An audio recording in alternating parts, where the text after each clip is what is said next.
What's going on, guys? I'm here with some more Madden NFL 13 talk here today. I'm really excited for this game to come out in August, and this is the time of year where a lot of news starts to drop about the upcoming games. I'll be bringing you guys Madden 13 talk up until the release date, August 28th, but I have some big news here today.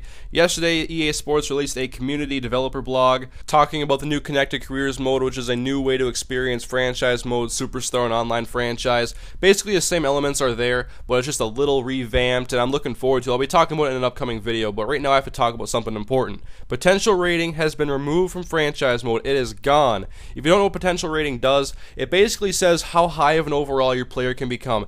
The higher the letter, the better that player can be, and that's a bad rating to put into a Madden NFL video game because it does not emulate real life progression.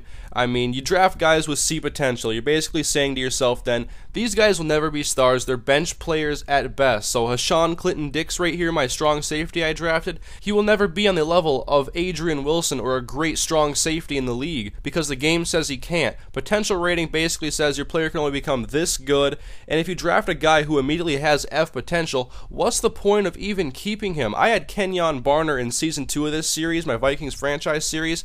He went to the Pro Bowl as a kick returner in his rookie year. Second year, his speed dropped into the 80s. He was like an 84 speed after dropping like 10 points. So potential rating is gone. Players' ratings will now change based on how they play in the game despite whatever their overall may be. And now what I'm going to show you guys is something I recorded earlier showing you guys why potential was bad in the first place. Alright, right here guys, we're going to look at Eric Norwood. He started last year in my Vikings franchise for the first time probably in his career, and he's a C potential, and he was a veteran, and this is the time where guys who are picked in like mid to late rounds can start to progress and maybe become starters one day. So we'll take a look here and see. He was drafted in the 4th round, 122nd overall. And we'll look at his stats that he had last year.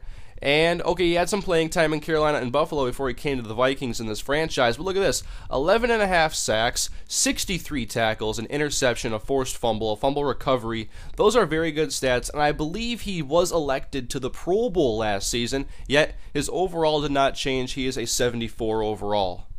And now let's look at the real Vikings roster. Oddly enough, I can make this wonderful comparison right here because it's the same position, and this guy was also in the league for 4 years here, you can see. It would have been his 5th year this season, actually, this past one, 2011. He was drafted in the 4th round just like Eric Norwood, 99th overall. Let me tell you his stats this year. 44 tackles, 3 forced fumbles, and 8 sacks, and that is in real life, and his overall is now an 86 overall. Robinson came into this year probably in the high 70s. I can't remember exactly what he was at, but it was his first chance to start. Like I said, I mean, he was in the league for a few years. He played behind guys like Jared Allen and Ray Edwards for most of his career, and then Ray Edwards went to Atlanta. Robinson steps in, has a good season. Overall goes up. Eric Norwood comes in. I got rid of Robinson in my franchise.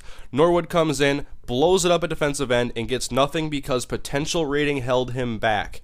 That is about as good as a comparison and good of an example as I can show you guys of how Madden potential was bad for franchise mode.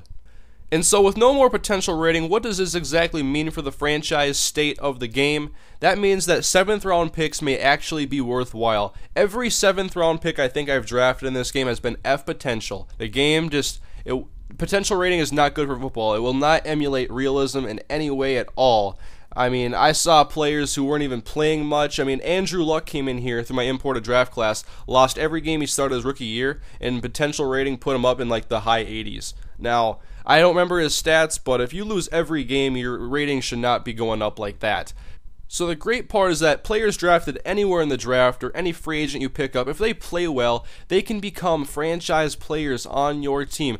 Eric Norwood should be in the 80s right now in my franchise, and I shouldn't be looking at replacing him, but he has a C potential. I mean, that kind of a ceiling is not realistic. That stuff can't happen. Potential rating was a bad idea from the start. And hey, I'm just glad it's going to be gone. A true progression system should overhaul franchise mode to make it a much better experience. I've enjoyed franchise mode this year, but if anything changed next year, if only one thing could change, it would have been scrapping potential rating, and it is gone. We have now a progression system coming into Connected Careers mode on Madden NFL 13, and I'll be talking about the new Connected Careers mode soon in the video. It might even be today, I'm not sure. But anyways, guys, I just want to bring you guys this news and to show you guys why potential sucked in the first place and why I'm happy that it's gone and we're going to get a true progression rating system that will hopefully make franchise an even better experience and make the draft even more enjoyable, because they'll be able to take guys late in the draft, and maybe they'll be stars one day in a Madden 13 franchise in mind. But anyways, guys, I'll have a lot more Madden NFL 13 talk coming soon. As the news drops, I'll be making videos about it, making sure you guys are up to date on all the new information and are ready when Madden 13 comes out August 28th. So thank you guys for watching. Subscribe if you haven't. Leave a like if you enjoyed the video. And I'll see you guys next time. Have a good day.